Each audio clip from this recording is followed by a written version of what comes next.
Hello everyone, welcome to my channel Krishna Shiva Creations. In this series of illuminating text, I will guide you through the complete process of measurement system analysis. Complete course shall be covered and published in 4 phases. In the last video, we have covered the first phase, that is MSA definition. From this video, we will start the second phase, and second phase will be published in 2 consecutive videos. So let's get started with the second phase, that is MSA parameters.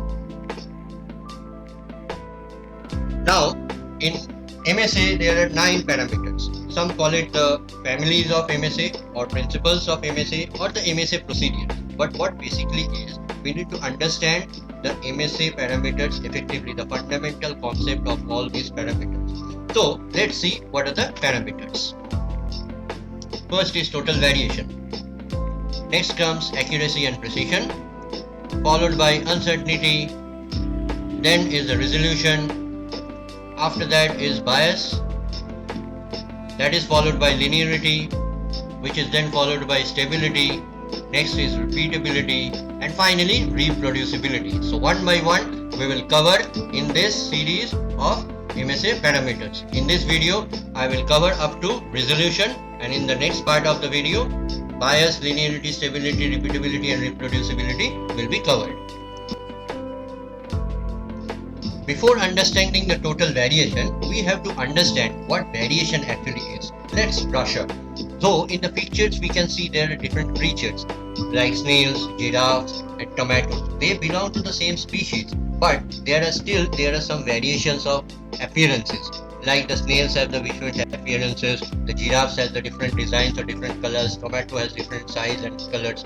So what it is, the variation is the difference or change in any parameter or condition. Okay, and it is the law of nature. So whatever may be the case, whatever may be the production or in the industry there are manufacturing processes, variation is always there. So variation can never be eliminated, it can only be reduced. Maybe sometimes we feel okay, they are two identical, but there are never cases where two things are completely identical in all sense. Okay, variation is always there. So what we need to do, we need to reduce the variation to maintain the consistency in our process. So coming back to total variation, we have understood what variation is. Now in total variation, the major two factors are, one is the manufacturing process variation, the MPV. This variation is due to the manufacturing process. It may be due to the inputs into the machines, it may be due to the machine variation, it may be due to the operators. Whatever it is under the manufacturing process variation. The next part under total variation is measurement system variation. Measurement system variation, as we will discuss in the due course of time, is due to the instrument or may be due to the methods that we are doing for the measurement process, or maybe due to the inspectors who are using the measurement gauges. Now what is the whole goal? We need to minimize the measurement system variation as much as possible to achieve a better result. So here we will see what are the different classifications of total variation. Okay. Before that, we will understand what actually the variation is looking like. So there is a dotted curve, the actual process variation which the process is having. Okay. Now what we are observing is the red curve. Now there is a huge gap between the two curves. And why is it so? It gives rises because of the two peaks, which is marked as the production gauge variation. That is the measurement system variation. So if we want to bring the two curves, the dotted curve and the red curve, the gap to minimize, we need to reduce the measurement system variation to get the actual picture what it is, how our process is behaving. So total variation, as we have discussed, there is a process variation. Now what are the different categories of process variation? One is the long-term variation. Long-term variation is the common cause variation, or it is also known as between subgroup variation. Now these variations are occurred due to some inherent properties of the process, okay, like the tool wear, like the durability things. All those factors come under this long-term process variation. Then comes the short-term process variation. These are also coming under the special cause variation, or it is also known as within subgroup variation. So these are under, the breakdown happening, or any sudden change in the manpower or sudden change in the input to the machine. These come under the short-term process variation. And finally is the third part, the variation within the sample. A particular sample having within variation in itself is categorized under this. Now process variation is a different subject altogether. If required, I will make a separate video on that. But here we will focus on the measurement variation, which has two major factors. One is variation due to instrument and the other is variation due to appraisals. Due to instrument, there are four factors again. One is bias, one is linearity, one is stability, and one is repeatability. Now all these we will learn in the due course of time in this course. And the variation due to appraisals is also known as reproducibility.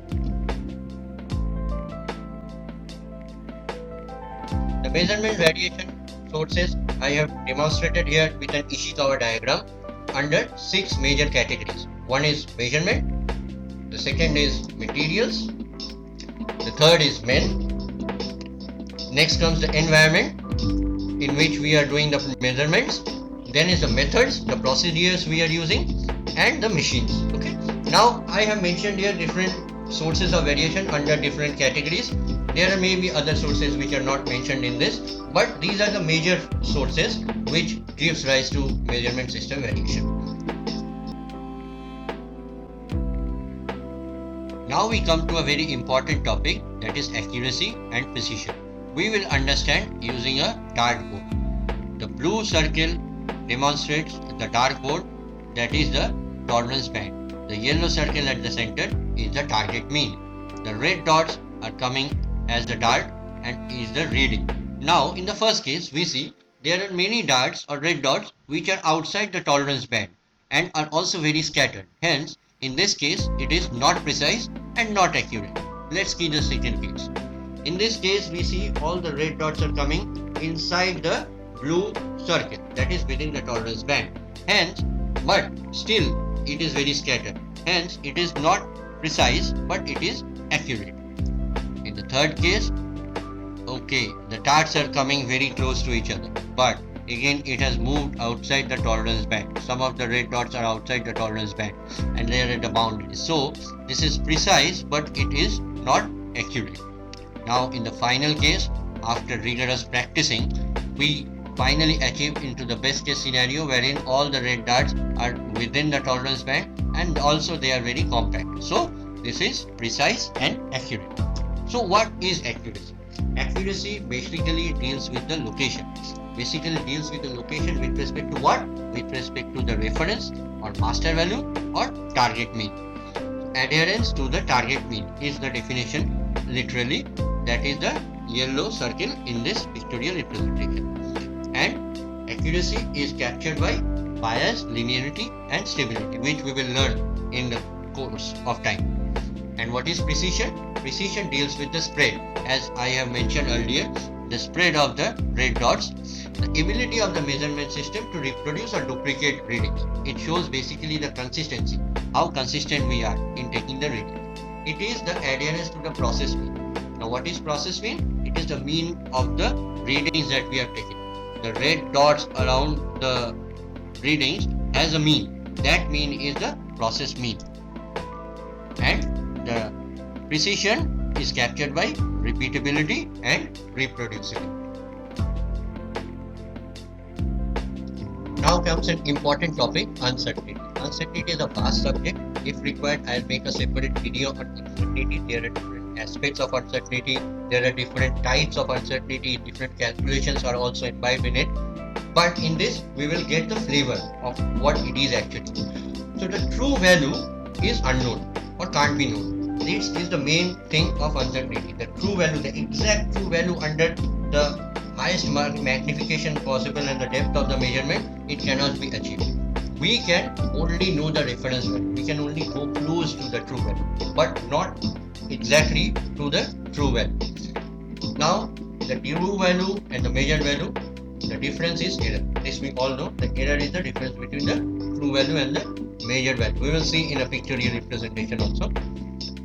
We can only go closer to the true value. As I mentioned earlier, we can only move closer to the true value, not exactly to the true value. So uncertainty, what it is the band within which the true value is expected to be. We do a measurement and we have a uncertainty band. We declare that uncertainty band. Generally, it is declared in 95% of confidence level. So within that band, the true value is expected to lie. That is what it is. Lower is better. The more we improve our measurement process, the lower uncertainty comes. That is what it is. Now there is a pictorial representation where C is the measurand, Cm is the measured value. The index is given in the right hand side, and Ct is the true value. Now, as I mentioned earlier, the E is the error, the difference between Ct and Cm.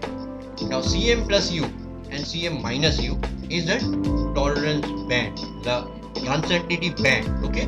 Now this uncertainty band, Cm plus U and Cm minus U, makes the uncertainty range. Okay, UR is equal to Cm minus U to Cm plus U. Now what is U? U is just the half of the uncertainty range. Okay. Having understood all the accuracy, precision and uncertainty, now we enter into the MSA steps. What are the steps we need to follow to do the MSA? First of all, the resolution. We need to check the resolution of the equipment. It is the property of the instrument that we are using. We need to check that whether it is okay or not. Then comes the bias. We need to check the bias also. Then comes the linearity. We have to check the linearity of the system. The stability of the measurement process needs to be ascertained. Then calibration. Calibration, whether the gauges which we are using to do the MSA calibrated or not. That is also very important. Finally, we perform the R and R study, which is the repeatability and reproducibility study. In the resolution, what it is, in the scale which is given here, we can see the grayscale 30 to 40 unit is divided into 10 categories. 10 categories means 10 segments, each segment is 1 unit. Now, the yellow scale, that is the vernier scale, again divides 1 unit of the grayscale into 10 divisions. That means the total least count of this scale is 0.1 mm or 0.1 unit.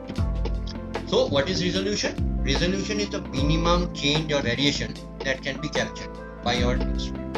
Okay? This is what it is. Ability of the measurement system is to detect the small change in the measured value. That is what resolution tells all about. Measurement system is not fit for correct interpretation of process if it cannot detect process variation effectively. Okay. It is very important. We have to very selectively choose our instrument so that it can capture the major process variations. Here is a measuring tape in which we can see 1 to 2 centimeter is divided into 10 segments. That means each segment has 1 mm of resolution. So this measuring tape has a resolution or least count of 1 mm. Now comes the principle, how we should select the instrument. What is the correct method to select the instrument?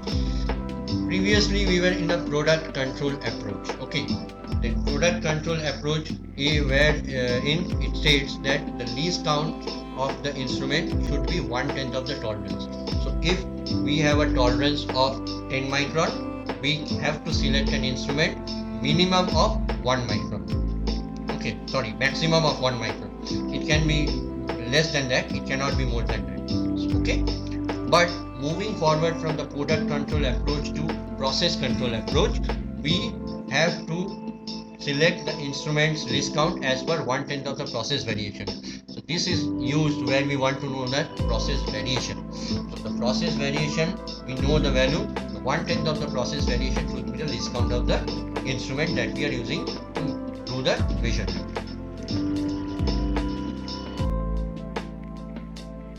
That's all for now. In this video, we have covered scale resolution. In the next video, we will be covering bias, linearity, stability, repeatability, and reproducibility. Thank you for watching. If you have liked watching the video, please hit the like button. Yes, that makes a difference. And makes much more differences, hit that subscribe button. Okay, thank you. So also click the notification bell to get notified about the videos that I am uploading in further courses. Till then, keep smiling and take care. Thank you.